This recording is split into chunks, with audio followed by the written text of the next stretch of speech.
देखिए, एक अभी जितने देर सारे वक्ताओं ने बोला, सबकी चिंता ये है कि आखिर क्या वजह है कि बड़ी आबादी 90% आबादी होने के बावजूद भी जब प्रतिनिधित्व की बात आती है, हिस्सेदारी की बात आती है, भागीदारी की बात आती है, तो हमारी संख्या लगभग नहीं के बराबर एक, और वो भी तब जब पिछले कुछ दिनों से, मैं जानबूझकर पिछले कुछ दिनों का शब्द ले रहा हूं, भारत सरकार की किताबों में, भारत सरकार के नियम कानून कायदे में आरक्षण की व्यवस्था की गई है, उसके बावजूद भी जो एटलीस्ट 50% रिजर्वेशन है वो 50% दिखाई क्यों नहीं देता सरकारी संस्थानों में, उसकी एक बड़ी वजह ये आज मैं प्रस्तुत करना चाहूँ।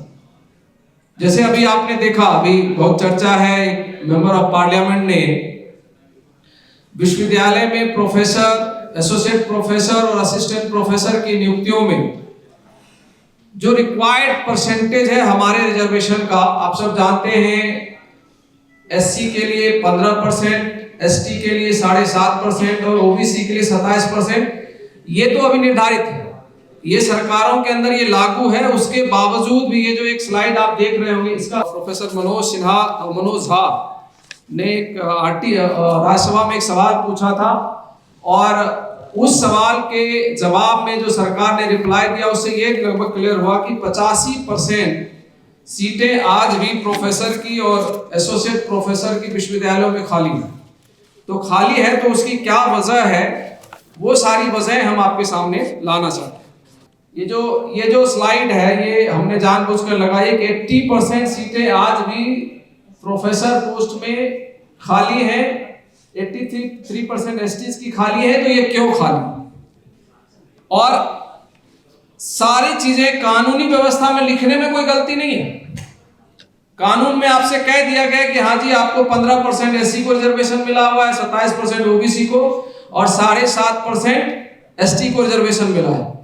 मैं इसी संदर्भ में जो प्रॉब्लम की जड़ है उस पर बात करना चाहता हूं। जो साथी सरकारी कार्यालयों में काम किए होंगे उनको ये बात पता है कि रिजर्वेशन लागू करने का जो टूल है, औजार, वो औजार है रोस्टर। और पिछले 30-40 सालों में अलग अलग दौर में भारत की सरकार ने अलग अलग तरह के रोस्टर्स बनाए। कभी 13 पॉइंट रोस्टर बना, कभी बाइनरी रोस्टर बना, कभी 40 पॉइंट रोस्टर बना, और आज के दिन जो रोस्टर चल रहा है बड़े पैमाने पे, उसको 200 पॉइंट रोस्टर कहते हैं। अभी हमारे विश्वविद्यालय के 2 प्रोफेसर थे यहाँ पर, प्रोफेसर रतनलाल और प्रोफेसर सूरज यादव। उन्होंने आप लोगों से कहा कि 200 पॉइंट रोस्टर की लड़ाई हम सब लड़े। मैं उसमें दिल्ली विश्वविद्यालय शिक्षक संघ का उपाध्यक्ष था। जब मैं लड़ रहा था 200 पॉइंट रोस्टर की लड़ाई, तो हमें ये लग रहा था कि ये one of the finest roster है, और इस रोस्टर से, और वो लड़ाई लड़ी गई है। उस फाइनेस्ट रोस्टर को भी बदलने के लिए भारत की सरकार और न्यायालयों के अंदर जो एक चीजें चली, उसके अंदर उसको पलटकर 13 पॉइंट करने की कोशिश की गई थी। वो अलग बात है कि बड़े पैमाने पे आपने रिएक्ट किया, तो वापस 200 पॉइंट रोस्टर भारत सरकार को पार्लियामेंट के अंदर लाकर पास करना।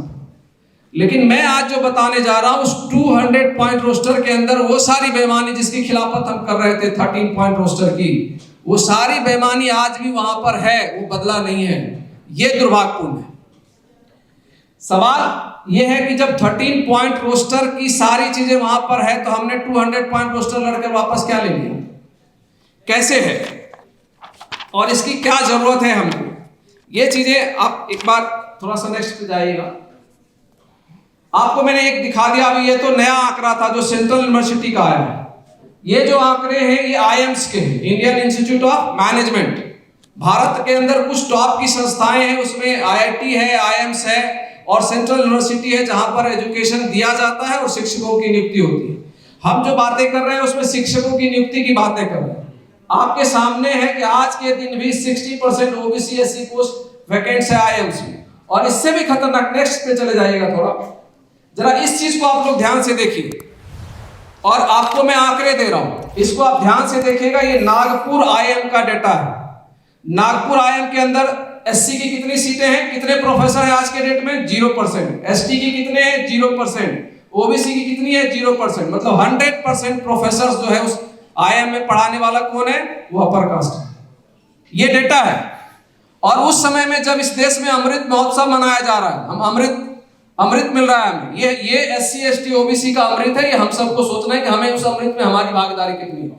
आप अक्रॉस द उठाकर देखो, कोलकाता IIM हमारी भागीदारी कितनी है, केवल OBC को 3% मिला है, SC ST 0 है, 97% पोजीशन आज में जनरल के पास है। आप उठाकर देखिए, जब आप शिलोंग में पहुंचते हैं, शिलोंग में आपको 69% क्यों दिख रहा है? क्योंकि शिलोंग में इनको जाने में दिक्कत है, वहां जाना पसंद नहीं करते क्योंकि वो सुदूर क्षेत्र में पड़ता है। तो जब आज के दिन हमारी ये हालत है कि हम अभी भी जो रिक्वायर्ड परसेंट, इसमें कितनी होनी चाहिए थी, कम से कम 50% तो हमारी सीटें होनी चाहिए थी ना। तो आपके प्रोफेसर्स है ही नहीं, उनको लगाया नहीं जाता, और उसके 75 बहाने हैं। NFS तो एक नया टूल है, इसके अलावा लेटरल एंट्री एक नया टूल है, ये नए नए औजार हैं जो बनाए जाते हैं। लेकिन इससे भी महत्वपूर्ण चीज है जो भारत सरकार ने जो बेईमानी की, अब हम आते हैं, देखिए इसके नेक्स्ट पे चले जाइए, ये क्योंकि बहुत ज्यादा समय भी नहीं है तो मैं कुछ चीजें छोड़कर आपसे आगे बढ़कर सीधा सबसे पहली चीज क्या है, फ्रॉड कहां पर हो रहा है? देखिए, जब नियम कानून के अंदर फ्रॉड हो, एक तो होता है इम्प्लीमेंटेशन, वो एक अलग मामला है। हम जानते हैं आप जिस तरह के देश में हम लोग रह रहे हैं, इम्प्लीमेंटेशन की प्रॉब्लम है। NFS क्या है? इम्प्लीमेंटेशन का प्रॉब्लम है कि आपको रिजर्वेशन मिल गया, अब हम देना नहीं चाहते तो हम क्या करेंगे, आपको नोट फाउंड सुटेबल करेंगे। और दुर्भाग्यपूर्ण ये है कि आप अगर वहां पर भी कानून की प्रक्रिया देखेंगे तो जो नियुक्ति प्रक्रिया होती है, उस नियुक्ति प्रक्रिया में एक SC ST OBC का ऑब्जर्वर बैठता है। और चूंकि मैं उस आंदोलन को लड़ता रहा हूं, मैं उस करीबी उस चीज को जानता हूं। जब आप लड़ने जाएंगे, अधिकारियों से कहेंगे कि जी आपने NFS कैसे किया, तो पता है क्या बहाने लेते हैं? आपका एक व्यक्ति वहां बैठा तो था, उससे पूछो उसने क्यों नहीं विरोध किया। लेकिन सच्चाई क्या है? उसकी हैसियत ही नहीं है विरोध करने की। अगर वो विरोध कर दिया तो अगली बार वो सिलेक्शन कमेटी का पार्ट नहीं होगा, और अगर उससे ज्यादा बढ़ के विरोध कर दिया तो उसकी अगले दिन नौकरी चली जाएगी, बेचारा क्या करेगा? तो ये पॉलिसी प्रॉब्लम है। हम लोग बार बार कह रहे हैं कि आप एक्सटर्नल एक्सपर्ट बुलाओ। अगर मान लीजिए कि मैं दिल्ली यूनिवर्सिटी में पढ़ाता हूं, आप दिल्ली यूनिवर्सिटी के प्रोफेसर की क्या हैसियत है कि वाइस चांसलर के सामने सीना चौड़ा करके कह देगा कि ये NFS में नहीं होने दूंगा? उसकी हैसियत ही नहीं है। लेकिन अगर आप वहां से उठाकर किसी और जगह से उठाकर बिठाओगे तो वो कहेगा कि वाइस चांसलर साहब ये काम नहीं होने दूंगा मैं, तो आप बनाते नहीं आप। तो ये एक जो दूसरी चीज है, जो मेन प्रॉब्लम है, वो है हमारा रोस्टर, जो 200 पॉइंट रोस्टर जिसकी हम बात कर रहे हैं। ये जो DOPT का वाइनरी रोस्टर देख रहे हैं, ये 1993 में बना था। और ये क्या है, आप जरा एक चीज को ध्यान से समझें। जब मैं ये कह रहा हूं कि 200 पॉइंट रोस्टर का मतलब क्या होता है, शुरू से लेकर 1 से लेकर 200 तक लिखा हुआ है, और उसमें ईयर मार्किंग की गई है, उसको चिन्हित किया गया है कि पहला पोस्ट किसको जाएगा, दूसरा पोस्ट किसको जाएगा, तीसरा पोस्ट किसको जाएगा, चौथा पोस्ट किसको जाएगा। यही रोस्टर है ना। 1993 आज जो 200 पॉइंट रोस्टर है, उससे बढ़िया रोस्टर था 1993 का जो बना हुआ था, जो बाइनरी रोस्टर। वो क्या कहता था, आज का मैं बताता हूं। आज क्या है, अगर आप रोस्टर देखेंगे 200 पॉइंट का, तो पहली सीट UR, दूसरी सीट UR, तीसरी सीट UR, चौथी सीट जाकर पहला रिजर्वेशन शुरू होता है जो OBC को जाता है, फिर 5वीं UR, छठी UR, और फिर 7वीं SC, 8वीं OBC।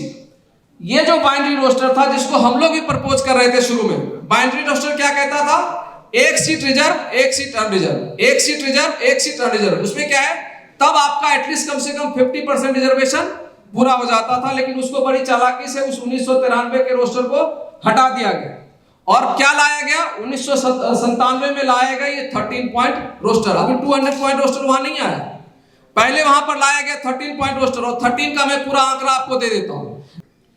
आप ये है रोस्टर, इसमें क्या आप देख लो, पहली सीट किसको जा रही है, 13 पॉइंट रोस्टर में भी UR को जा रही थी, 200 पॉइंट रोस्टर में भी UR को जा रही है। सेकेंड पॉइंट में देखिए, दूसरी सीट भी UR को, दोनों में 13 में और 200 में कोई अलग नहीं है ना, लगभग सेम चीज है। तो क्या है, चौथे पोजीशन से जाकर हमारा रिजर्वेशन शुरू होता है। एक बार इसको दिखाई, 13 पॉइंट तक, नेक्स्ट करिए, तो नेक्स्ट करिए। आपको ये देखना है 7th, 8th और फिर 9th, 10th, 11th, 3 सीटें कंटिन्यूटी में किसको जा रही है, UR को जा रही है, और 12वीं सीट जाकर फिर आपको SC को मिलती है, और 13 सीट। मतलब ये अगर आप टोटल करो, इसके पीछे चलिए तो वापस चलिए, पीछे और पीछे और पीछे और वापस पीछे। ये देखिए, इसको नहीं, इसके आगे करो। हाँ, आप इसको जरा समझिए, और इसको अगर आप लोग समझ लेंगे तो ये जो चोरी हो रही है और हमारा रिजर्वेशन पूरा नहीं क्यों नहीं हो रहा वो आपको समझ में आ जाएगा। अगर 3 पोस्ट है किसी संस्थान में, केवल 3 पोस्ट है, तो आपको जीवन में रिजर्वेशन नहीं मिलने वाला। कागज में खूब लिखा रहा है 50% रिजर्वेशन है, कभी नहीं मिलना। और ये क्या कहते हैं, जब आपसे ये सवाल करेंगे कि भाई ये 3 पोस्ट में तुमने सारा ऊपर दे रखा है, तो बोलेंगे जी वो चौथी पोस्ट तो आएगी। उनसे पूछिए कि सरकारी नौकरी में एक बार जब एक व्यक्ति नियुक्त होता है कितने साल बैठता है। मान लीजिए कि एक कोई संस्था है जिसमें 3 ही सीट है और आपने 3 नियुक्त कर दिया, उसकी नौकरी कितने साल चलनी है, 35 साल। तो आपको रिजर्वेशन कब मिलेगा, रिटायर करेगा तभी तो मिलेगा ना। मान लीजिए हम आगे बढ़ा लेते हैं, चलो तुमने ईमानदारी से कर दिया, चौथी पोजीशन हमको दे रहे हो, तो हमको चौथी कब मिलेगी, 35 साल बाद। कहां से रिजर्वेशन पूरा होगा। और एक और खेल किया गया जिसके ऊपर हम सबका ध्यान जाना चाहिए। कहते हैं सिंगल कैडर पोजीशन पे रिजर्वेशन नहीं दूंगा।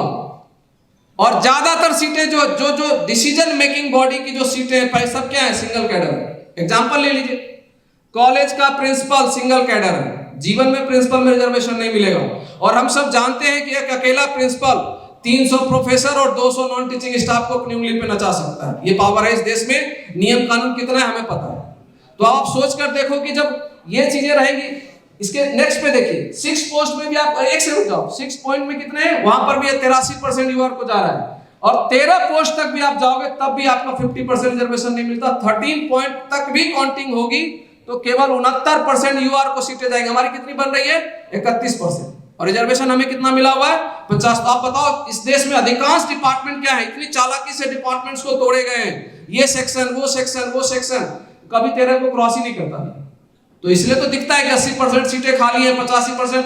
आप अक्रॉस द निकाल कर देख लो, किसी भी, चाहे रेलवे हो चाहे दुनिया और भी जितनी भारत सरकार की संस्थाएं, उसमें रिजर्वेशन पूरी क्यों नहीं होती, क्योंकि ये रोस्टर फ्रॉड है। आपको इसके अब चलिए नेक्स्ट पे चलिए, इसके और आगे जाए, छोड़ दीजिए इसको, इससे भी आगे करिए और आगे कर लीजिए। ये पाई चार्ट है।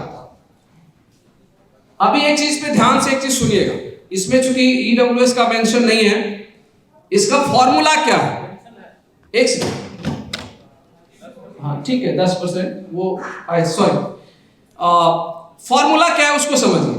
और ये आप और हम यहां चर्चा कर रहे हैं, इतनी आसानी से बदल जाएगा संभव नहीं है। ये सुप्रीम कोर्ट के ऑर्डर के ऊपर इंप्लीमेंटेड है। ये चालाकी वाला रोस्टर जो है वहां से ऑर्डर है उसका। फॉर्मूला क्या है, फॉर्मूला ये है कि जिस कैटेगरी का जितना रिजर्वेशन है उसको 100 से 100 डिवाइडेड, जैसे मान लीजिए 15% एससी का रिजर्वेशन है तो उसको कैसे निकालते हैं, पहली सीट कैसे डिवाइड करके निकालते हैं, 100 डिवाइडेड बाय 15, मतलब 100 को 15 से भाग दे दीजिए, कौन सी पोजीशन बनती है, 7वीं बनती है ना, 15 छक्की 90 और 7वीं। इसलिए आपको क्या है, एससी की पोस्ट कहां जाकर बनती है, 7वीं। सेम कर लीजिए 27% ओबीसी का, आप 100 डिवाइडेड बाय 27 करिएगा, कौन सी सीट बनेगी, चौथी। सेम 15% कर लीजिए, 7.5% कर लीजिए, आप 7.5 को 100 से डिवाइड करके देखिए आपको कहां पर वो 14वीं जाकर पोस्ट बनती है। ये फॉर्मूला इन्होंने बनाया। और सेम फॉर्मूला ईडब्ल्यूएस में लगा है, 10% मतलब 10 की काउंटिंग करोगे, हर 10वीं सीट जो है इन्होंने ईडब्ल्यूएस को दे दी। आप जरा खेल समझिए जो किया गया। एससी एसटी को टुकड़े में दिखाया गया, तेरा 7.5, एक का 15, एक का 27 और हमारा 50, मतलब हमारा मतलब अनरिजर्व कैटेगरी। तो 50 करके भी आप जरा उनके फॉर्मूले को समझिए। 100 डिवाइडेड बाय 50 होगा तो कौन सी सीट बनेगी, दूसरी। तो पहली तुमने क्यों ली, क्या उस समय कोर्ट का ध्यान नहीं गया, उस समय जो सरकार में बैठे लोग तो उसका ध्यान नहीं गया, भाई पहली सीट तो खाली नहीं गई। भाई जिस फॉर्मूले को लगाकर आप एससी को 7वीं सीट दे रहे हो, ओबीसी को 4थी सीट दे रहे हो, तो उसी फॉर्मूले के तहत मैं तब की बात कह रहा हूं जब ईडब्ल्यूएस रिजर्वेशन नहीं आया। 50% रिजर्वेशन है तो 100 divided by 50, that means second से रोस्टर शुरू होगा, फर्स्ट पोजीशन तो फिर भी खाली था। तो तुमने किस आधार पे यूआर को दे दिया भाई, इसलिए कि यूआर की सत्ता है देश में। और अब तो कम से कम मैं दावे के साथ यहां कह सकता हूं कि भारत सरकार ने जब ईडब्ल्यूएस रिजर्वेशन लागू कर दिया तो आज के डेट में यूआर की पोजीशंस कितनी बनी, 40% रिजर्वेशन है ना भाई। 27% ओबीसी, 15% एससी और 7.5%, ये हम 49.5% है, प्लस 10% आपने कर दिया तो उधर हो गए ना 40% यूआर की सीटें बनी ना। तो 100 डिवाइडेड बाय 40 कर लो, कि कौन सी सीट बनेगी, तीसरी। तो पहली और दूसरी सीट तो खाली है ना, आप इसको आगे बढ़ाइए, हमारा होगा इसमें। चलो आगे, ये 1 सेकंड रुक। अब जब ये क्लियर हो गया कि आज के डेट में जो फॉर्मूला, ये हमारा फॉर्मूला नहीं है, ये भारत सरकार का फॉर्मूला है कि भाई जिसकी जितनी पोजीशन है उसको 100 से डिवाइड करके हम उसको ईयर मार्किंग करेंगे, तो उस हिसाब से हमारे दोनों पोजीशंस तो ऊपर के खाली रह रहे हैं ना भाई। यूआर का अगर हम मान लेते हैं कि यूआर का ही मान लेते हैं कि चलो तुम्हें ही सबसे पहली सीट देते हैं, हम SC ST OBC के लोग बड़े उदार हैं, हम यूआर के लिए पहली सीटें देते हैं। यद्यपि कि यूआर का मतलब हम सब जानते हैं, यूआर का मतलब हमारी भी सीटें हैं, लेकिन वो मिलती नहीं है। मैं विश्वविद्यालय में पढ़ाता हूँ, 50% अगर कहने वो रिवर्स रिजर्वेशन है। विश्वविद्यालय में अगर आप अंदर जाओगे या देश भर के संस्थानों में अगर आप देखोगे रिजर्वेशन की स्थिति, तो वो रिवर्स है। हमें लगता है कि 50% हमारे लिए रिजर्व है, जबकि स्थिति उल्टी है, 50% यूआर के लिए रिजर्व है। यही इस देश की सच्चाई है। तो चलो, जब आपने अब इसमें जो पॉलिसी का देखिए मामला क्या है, अगर हमें उनके ही हिसाब से जो भारत, और हम इसको चैलेंज कर सकते हैं क्योंकि फॉर्मूले में फॉल्ट है, इसलिए हमने ऊपर, आपको याद होगा हमारे स्लाइड में पहले लिखा हुआ था कि पॉलिसी लेवल पे फ्रॉड हो रहा है। और हम सब क्या है, आज तक हमारे लिए दुर्भाग्यपूर्ण क्या है कि इस तरह के महत्वपूर्ण सवालों में कभी उठा ही नहीं है सवाल, और हम सब भी मानकर बैठे थे कि भाई कोर्ट का ऑर्डर है, कोर्ट ने डिसीजन कर दिया। क्योंकि आपको पता है जिस दिन ओबीसी का रिजर्वेशन सुप्रीम कोर्ट के आदेश के बाद लागू हो रहा है, देश भी अद्भुत है। हम ऐसे देश में रहते हैं कि अगर आप बताइए ईडब्ल्यूएस के रिजर्वेशन को किसी कोर्ट ने स्टे किया था क्या? किसी कोर्ट ने किया? लेकिन अगर एक चीज आप SC ST OBC के लिए करके देखोगे, आपको 75 जितने स्टेट के हाई कोर्ट हैं और उसके बाद फाइनली सुप्रीम कोर्ट में भी स्टे लगता है। तो जो चीजें लीगली लागू होती है उसके ऊपर स्टे लगाकर, ओबीसी का रिजर्वेशन नियम से 1991 से लागू होना चाहिए था, कोर्ट के स्टे के बाद 1993 में आता है, और ये 200 फॉर्मूले के साथ आता है। और उस 200 फॉर्मूले का मैं ये बता रहा हूं कि ये उसकी कमियां हैं। अब क्या है, हमारे कुछ प्रपोजल्स भी, आपको एक चीज तो मैंने क्लियर कर दिया कि ये 200 पॉइंट रोस्टर चलता रहेगा, तो आप सपना देख सकते हैं, आपको मैक्सिमम सीटें अगर मिल जाएंगी तो 67% ऑलवेज वो यूआर को रहेगा, क्योंकि 200 सीटें कभी हो ही नहीं सकती एक संस्था के अंदर। और एक बार जो व्यक्ति नियुक्त हो गया वो 35 40 साल नौकरी करने वाला है, तो हमारी पोजीशंस कितनी होगी? और यही देश है जहां पर यह भी चर्चा चलती है कि और कितने दिन का रिजर्वेशन लोगे जी, ये भी सवाल उठने लगे कि भाई 75 साल से रिजर्वेशन ले रहे हो। सच्चाई है कि हमें पता है कि आप अगर कॉमन सेइंग में जाएंगे, आम लोगों के बीच बात करेंगे, तो बोलेगा 75 साल से आप रिजर्वेशन ले रहे हो। उनसे पूछो कि जरा ओबीसी का रिजर्वेशन कब लागू हुआ था? तब 1993 से इस देश में ओबीसी का रिजर्वेशन लागू, और कई सारी संस्थाएं आज भी है, मैं आपको बता रहा हूं, जहां पर आज भी ओबीसी के रिजर्वेशन तो एटलीस्ट नहीं लागू। बहुत सारी जगह ऐसी है। हायर एजुकेशन में भी 1993 में नहीं दिया था, हायर एजुकेशन के रिजर्वेशन 2007 में जाकर लागू। तो जो चीजें आज मिलनी शुरू हुई, अगर मान लीजिए उस पोजीशंस में जो लोग पहले बैठे थे, आप भले ईयर मार्किंग कर दो, मेरी बात आप समझ रहे हो, आपने रोस्टर बनाया, आपने दिखा दिया कि चौथी पोजीशन ओबीसी को जानी, लेकिन चौथी पोजीशन पे एक यूआर का व्यक्ति ऑलरेडी पढ़ा रहा है, तो उसके रिटायर होने का आपको इंतजार करना पड़ेगा। आप लगाते हो रोस्टर, तो कहां से हमारा रिजर्वेशन पूरा हो? हम लोगों ने इसके ऊपर दो हमारी चिंता, चूंकि बहुत ज्यादा टेक्निकल चीजों पे हम नहीं जाके, हम लोग एक प्रपोजल कर रहे हैं। हमने कमियां बता दी, लेकिन कमियां बता के तो नहीं काम चलेगा ना। रास्ता क्या है? रास्ता ये है, सबसे पहली चीज तो है इस रोस्टर को हमको चैलेंज करना। और ये आप सब यहां बैठे सब प्रबुद्ध लोग हैं, इसकी चर्चा अगर अपने अपने जानने वाले 10-10 20-20 लोगों से करेंगे तो ये क्रांति बनेगी। भैया ये जो अभी चल रहा है इसलिए रिजर्वेशन हमारा पूरा नहीं होता। हम बड़ी जब ये कोई राज्यसभा मेंबर या कोई पूछ लेता है आरटीआई से, तो हम खूब फेसबुक और सोशल मीडिया पर उसको शेयर करते हैं, लेकिन समाधान नहीं निकलता। समाधान निकलेगा कहां? जब पॉलिसी में प्रॉब्लम है। क्या रास्ता है? पहली बात तो यह है कि हम ये पूछें कि पहली सीट यूआर को ही क्यों जानी चाहिए। एक सवाल, कोई लॉजिक तो हो ना, यूआर को क्यों जानी चाहिए पहली सीट? हमने फॉर्मूले में फॉल्ट बता दिया। चलो वो कह सकते हैं कि नहीं जी हमारे पास 40% हमारा मतलब हमारा इन द सेंस यूआर, और फिर यूआर में अगर आप बहस करोगे तो बोलोगे यूआर मतलब किसी कास्ट का थोड़ी है जी, वो तो सबके लिए। सच्चाई अलग बात है कि हमें पता है कागज पे वो नहीं है, लेकिन जो प्रैक्टिकली है वो सबके सामने। हम लोग एक चीज प्रपोज कर रहे हैं। फर्स्ट तो अगर नहीं कुछ हो सकता है तो एटलीस्ट बाइनरी रोस्टर वापस लाया जाए। मतलब अगर कहीं पर भी 2 सीट है तो 1 सीट रिजर्व की, 1 सीट अनरिजर्व की। फर्स्ट प्रपोजल हमारा ये है। कम से कम ये होगा कि चलो 2 सीट भी कहीं पर बनेगी तो एक रिजर्व कैटेगरी के व्यक्ति को तो मिल जाएगा, वहां शुरुआत हो जाएगी। पर ये भी न्यायपूर्ण नहीं है। न्यायपूर्ण का तरीका क्या हो सकता है? हम कह रहे हैं कि जो डिप्राइव्ड लोग हैं, डेप्रिविएशंस पॉइंट निकालो आप। चूंकि रिजर्वेशन का बेस क्या है? रिजर्वेशन लागू करने का बेस ही डेप्रिविएशन है कि जो सामाजिक शैक्षणिक रूप से पिछड़े हैं उनको समाज की मुख्य धारा में लाना है, इसीलिए रिजर्वेशन दिया जा रहा है। तो हमने उसी सामाजिक शैक्षणिक फॉर्मूले को आगे किया कि एक काम करते हैं, जो आज जाति जनगणना की बात चल रही है उससे निकलेगा कि भाई जाति जनगणना होनी है। चलो जाति जनगणना ना भी हो तो भारत सरकार के पास ये आंकड़े तो हैं, किस मतलब जितने भी भारत सरकार की संस्थाएं उसमें SC ST OBC के सिचुएशंस क्या हैं, उनको कितने परसेंटेज में पोजीशंस मिले हैं, उस आंकड़े को आप निकालिए और उस आंकड़े का फिर डेप्रिविएशंस पॉइंट निकालिए। एग्जाम्पल के तौर पर मान लीजिए कि कोई संस्था है जहां पर 100 कर्मचारी काम करते हैं।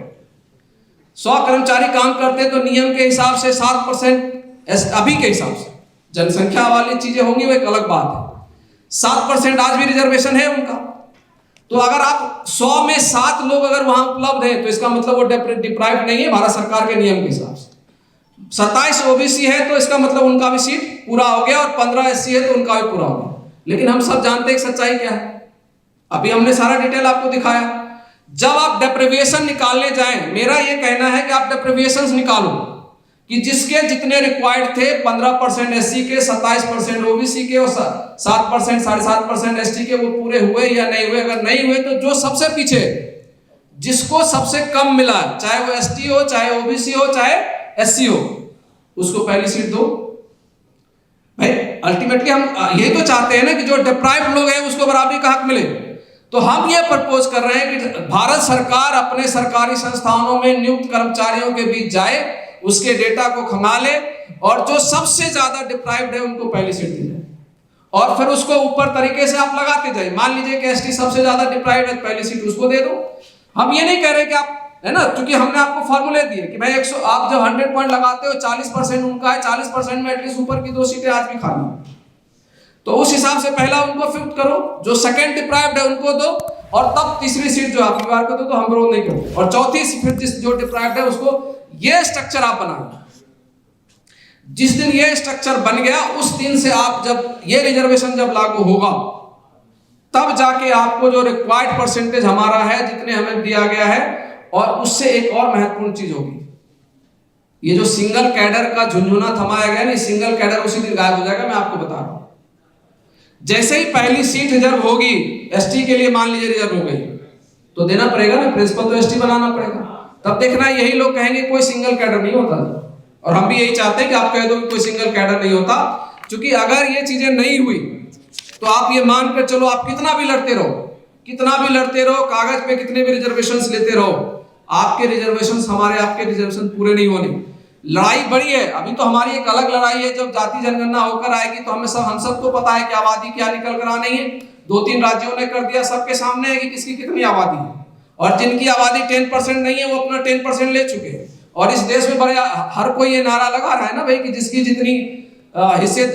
जितनी संख्या भारी उसकी उतनी हिस्सेदारी, तो वो तो फिर हिस्सेदारी हम मांग लेंगे ना, वो नहीं। लेकिन अगर उस हिस्सेदारी के टाइम पर भी अगर आप ये रोस्टर चलाते रहेंगे तो आपको हिस्सेदारी पूरी नहीं होगी। आप कहानियों में, कविताओं में हम गा सकते हैं, नारे लगा सकते हैं, लेकिन नारे लगाकर भी हमारा रिजर्वेशन पूरा नहीं होता। देखिए, मुझे लगता है ये मैं लगभग क्लियर कर चुका हूं। और एक ठेकेदारी में हिस्सेदारी आप प्रेजेंट करें। हाँ, मैं ऐसे ही 2 मिनट उसको पूरा करूँ। एक इंपॉर्टेंट पॉइंट है ये, जो चूंकि PPT का थोड़ा सा वो मुश्किल हो रहा है, मैं उसको भी क्लियर कर देता हूँ बहुत शॉर्ट में जी। एक बार सर मैं ठेकेदारी वाला बोल देता हूँ, फिर आप पूछ लें, मैं उत्तर दूंगा। ये बहुत इंपॉर्टेंट पॉइंट्स क्यों है ठेकेदारी में हिस्सेदारी, इसको भी मैं जितना मेरे ध्यान में है, मैं अभी होता रोस्ट अगर PPT होता तो ज्यादा आप समझ पाते, लेकिन फिर भी मैं कोशिश करता हूं आपको समझाने। अभी तक क्या है, हमने रिप्रेजेंटेशन की लड़ाई लड़ी। रिप्रेजेंटेशन का हम लोग सामान्य अर्थ ये समझते हैं कि सरकारी नौकरियों में हमारी जो भारत सरकार ने जो हम जिस रिजर्वेशन की हम बात कर रहे थे वो हमारा रिप्रेजेंट हो रहा है। आप अगर मंडल कमीशन की रिपोर्ट उठाकर पढ़ेंगे तो मंडल कमीशन ने सबसे पहली चीज ये लिखी है कि ये जो नौकरियों का मामला है, इससे कभी भी इस देश का कल्याण नहीं होना। क्यों? क्योंकि कुल नौकरियां जो है एक समाज के अंदर अगर आप अधिकतम ले जाओगे तो नौकरियां कितनी होने वाली है? कितनी है? 32 लाख केंद्रीय सरकारी कर्मचारी हैं और सारे राज्यों को मिला के 1,20,00,000 कर्मचारी। कितने हो गए? लगभग 20 और 32, 1.5 करोड़ लोग जो है सरकारी नौकरी में। 140 करोड़ की आबादी में 1.5 करोड़ नौकरी से क्या इंपैक्ट पड़ जाने वाला है?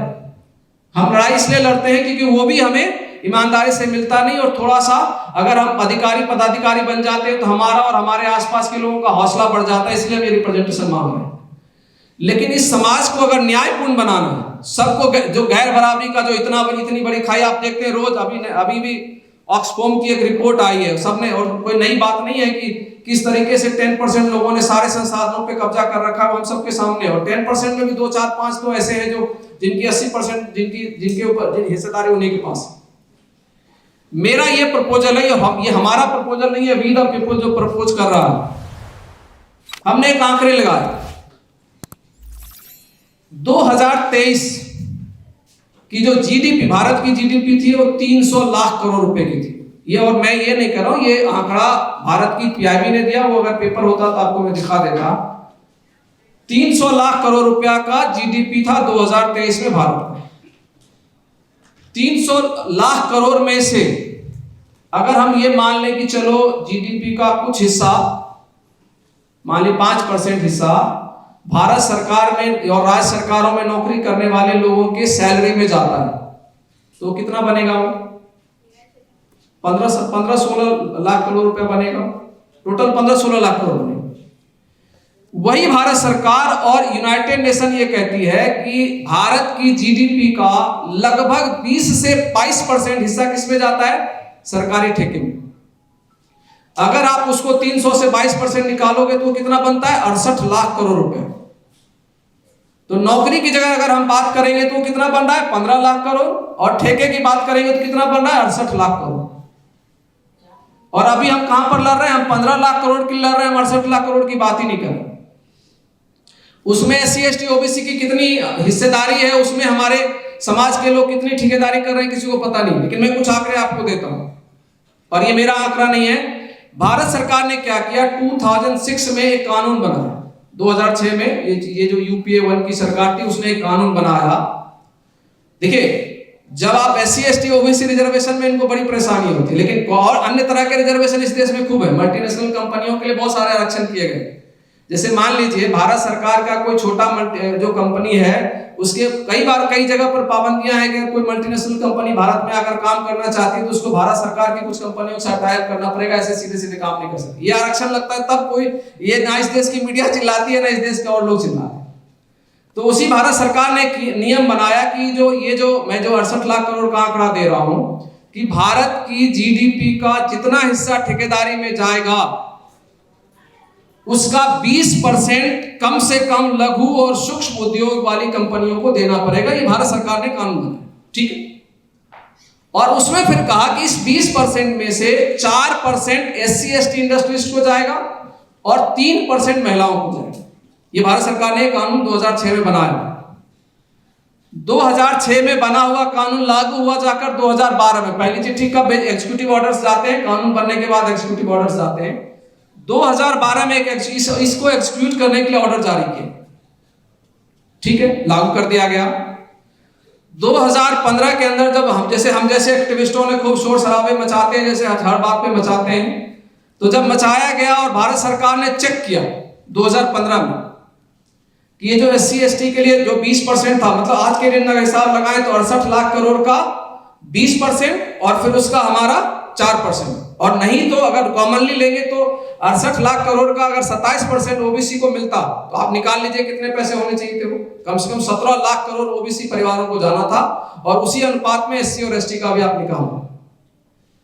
जब भारत सरकार ने 2015 में चेक कराया कि भाई जो कानून हमने 2012 में लागू कर दिया, और हम बात कर रहे हैं 68 लाख करोड़ की, तो 2015 में जब चेक किया गया तो SC ST इंडस्ट्रीजों के पास जो कुल ठेके गए थे वो मात्र 99 करोड़ के थे। 99 करोड़, 100 करोड़ भी नहीं थे। और ठीके जा रहे हैं कितने, 68 लाख करोड़। मैं 68 करोड़ की बात नहीं कर रहा हूं, मैं 68 लाख करोड़ की कर। फिर भारत सरकार ने क्या किया, एक SC/ST हब बना। वही तो 2015 के बाद भारत सरकार ने एक SC/ST हब बना।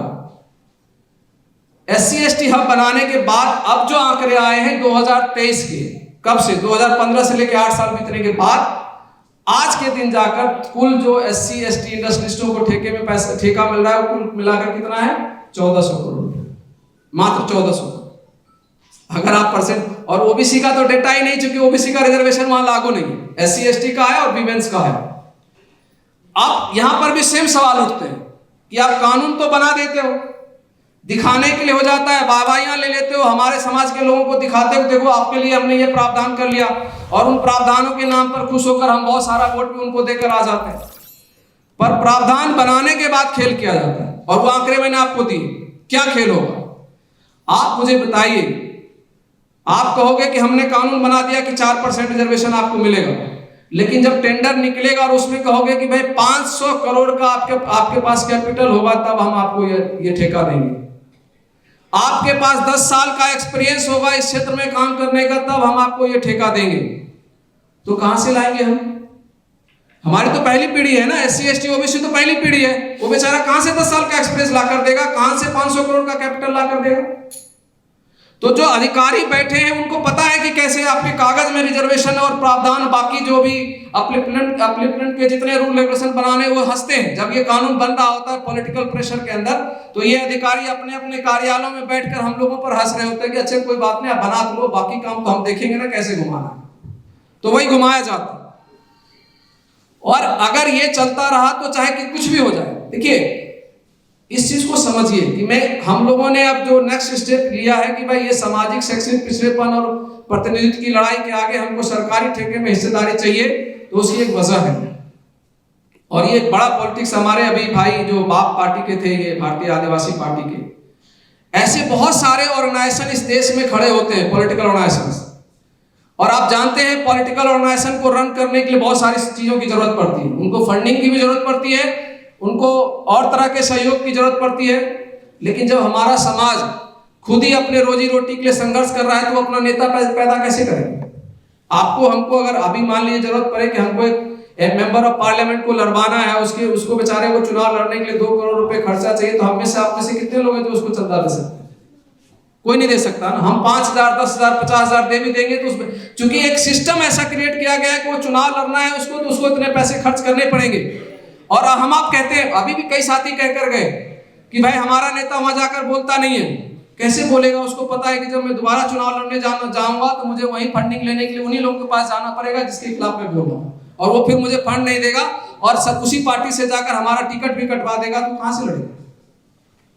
तो जब अगर आप आर्थिक रूप से संबल होंगे, आज हमारे समाज के ठेकेदार हो जिनके पास 50,000 करोड़, 10,000 करोड़, 20,000 करोड़ की ठेकेदारी कर रहा होगा, तो अपना पॉलिटिकल फंड क्यों दिया? वो कोई भीख नहीं है। तो जितने आज के दिन में कम से कम जितने रिजर्वेशन लागू हैं, 27% OBC को दो, 15% SC को दो और 7.5% ST को उस ठेके में पहले तो हिस्सेदारी दो।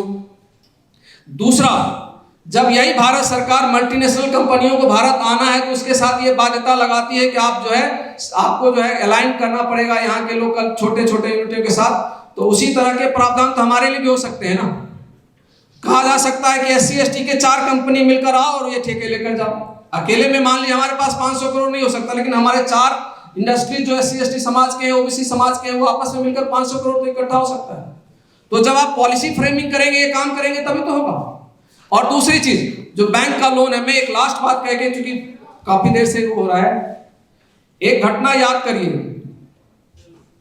क्योंकि सारा खेल वहां पर है। क्योंकि आपको लोन, आप और हम लोन मांगने जाएंगे, नहीं मिलता।